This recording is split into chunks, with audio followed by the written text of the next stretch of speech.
स्पीति में बारिश हम लोग पाठ पढ़ रहे हैं। अब हम लोग देखेंगे कि स्पीति जो है वो चारों तरफ ऊंचे ऊंचे पहाड़ों से घिरा हुआ है, तहसील है। और इसके लेखक कहते हैं इसके पार में ही वाहे हिमालय दिखता है, हिमालय का बाहरी रूप दिखाई देता है। इसकी चोटी 23,064 फीट ऊंचाई बताई जाती है। 23,064 फीट की ऊंचाई उसकी उस चोटी की, हिमालय की चोटी की बताई जाती है। इसमें कई चोटियाँ 20,000 फीट से भी ऊंची हैं। मैं इसकी ऊंचाई के माप के चक्कर में नहीं हूँ, लेखक कहते हैं मैं इसकी ऊंचाई के मापने के चक्कर में नहीं हूँ, ना ही मैं उसे होड़ लगाने के पक्ष में हूँ, कोई कंपटीशन करने जा रहा हूँ। वह एक बार लोसर में जो कर लिया सो बस है।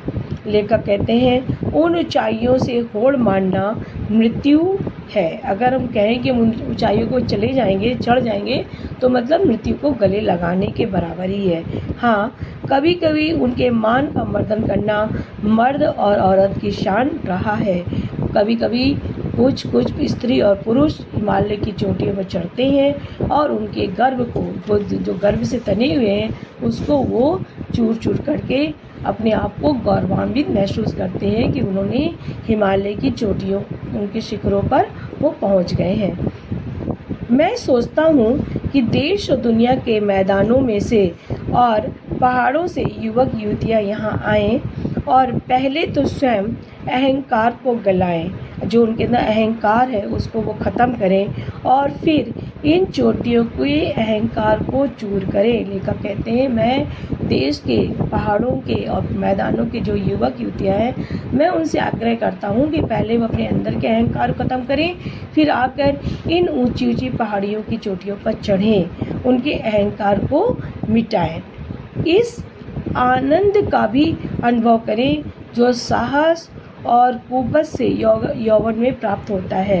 कहते हैं जो युवक है, जो यौवन से भरपूर है, वही इस साहसपूर्ण कार्य को कर सकते हैं, हिमालय की चोटी पर चढ़ सकते हैं। ये अहंकार का विषय नहीं है।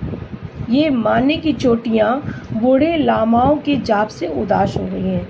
बूढ़े लामा जो बौद्ध भिक्षु हैं, वो हिमालय की चोटियों पर बैठकर हमेशा जाप करते रहते हैं, माने मंत्र का जाप करते रहते हैं। लेखक कहते हैं वहाँ पे कोई हंसी, कोई किलकारी नहीं है।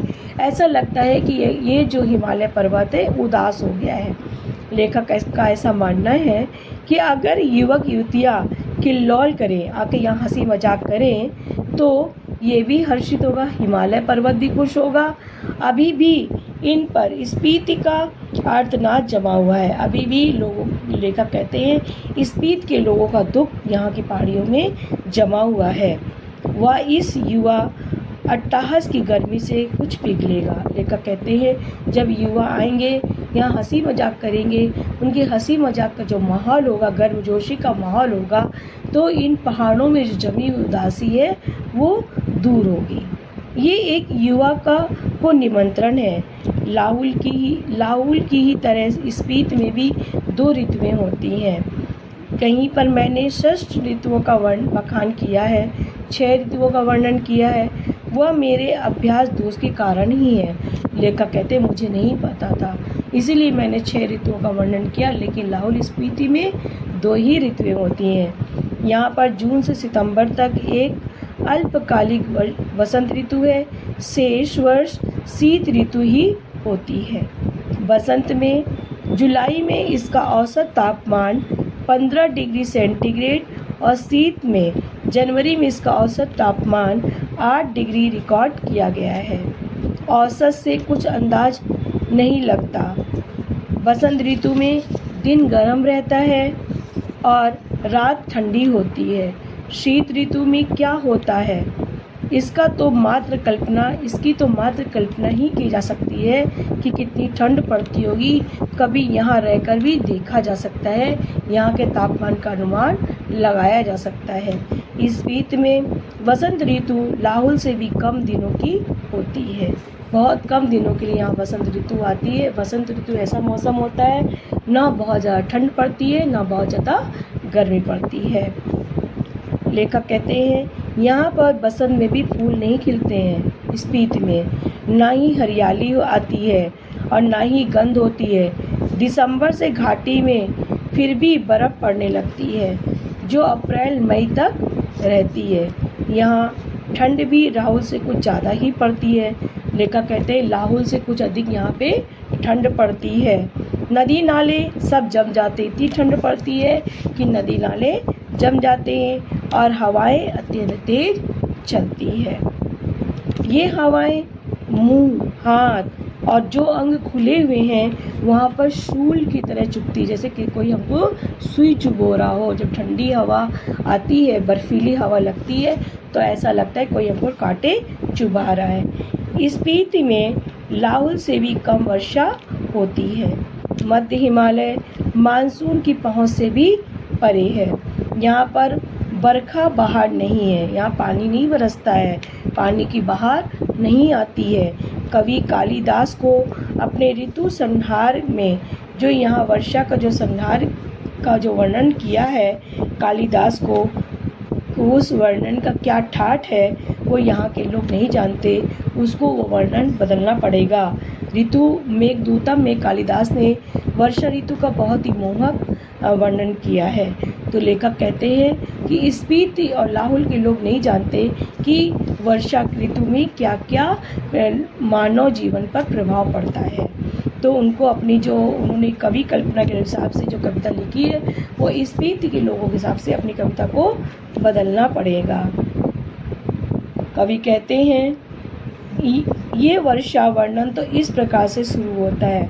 प्रिय, वर्षा ऋतु जल की फुहारों से भरे हुए बादलों के मतवाले हाथी पर चढ़ी हुई चमकती हुई बिजलियों की झंडियों को फहराती हुई, बादलों की गरज से नगाड़े बजाती हुई, कामी जनों की प्रिय पावस ऋतु राजाओं का ठाट बाट बनाकर आ पहुंची है। इस प्रकार से कालिदास ने अपने मेघदूतम में वर्षा ऋतु का वर्णन किया है।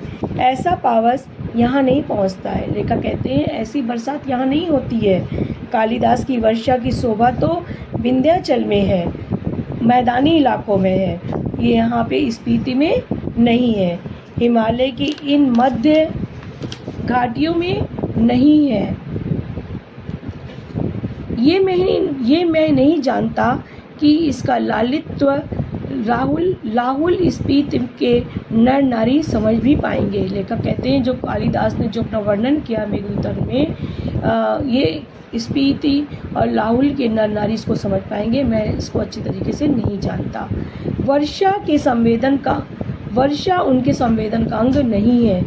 वर्षा ऋतु से उनके जीवन में कोई प्रभाव नहीं पड़ता, उनके अंदर कोई हलचल नहीं होती है। वो ये भी नहीं जानते कि बरसात में नदियाँ बहती हैं, बादल बरसते हैं, मस्त हाथी चिंघाड़ते हैं, जंगल हरे भरे हो जाते हैं, अपने प्यारों से बिछड़ी हुई स्त्रियां रोती कलपती हैं, मोर नाचते हैं, बंदर चुपचाप गुफाओं में जा छिपते हैं। लाहौल स्पीति के लोग नहीं जानते हैं। अगर कालिदास यहाँ आकर ये कहें कि अपने बहुत से सुंदर गुणों से सुहानी लगने वाली स्त्रियों के जी को खिलाने वाली, पेड़ों की टहनियों और बेलों की सच्ची सखी तथा सभी जीवों का प्राण बनी हुई वर्षा ऋतु आपके मन के साथ सब साधों को पूरा करे, तो शायद स्पीति के नर नारी उनसे यही पूछेंगे ये देवता कौन है, क्योंकि वो इसके बारे में नहीं जानते। उनको लगेगा कि किसी देवी देवता के बारे में ये बात कर रहे हैं। कहाँ पर रहता है, यहाँ पर क्यों नहीं आता? स्पीत के लोग लेखक से यही सवाल पूछेंगे। कालिदास अगर ये बात कहें तो स्पीत के लोग यही पूछेंगे देवता कौन है, कहाँ रहते हैं, यहाँ क्यों नहीं आते हैं। स्पीत में कभी कभी ही बारिश होती है। वर्षा ऋतु यहाँ मन की साध को पूरी नहीं करती है, मन की इच्छाओं को पूरी नहीं करती है।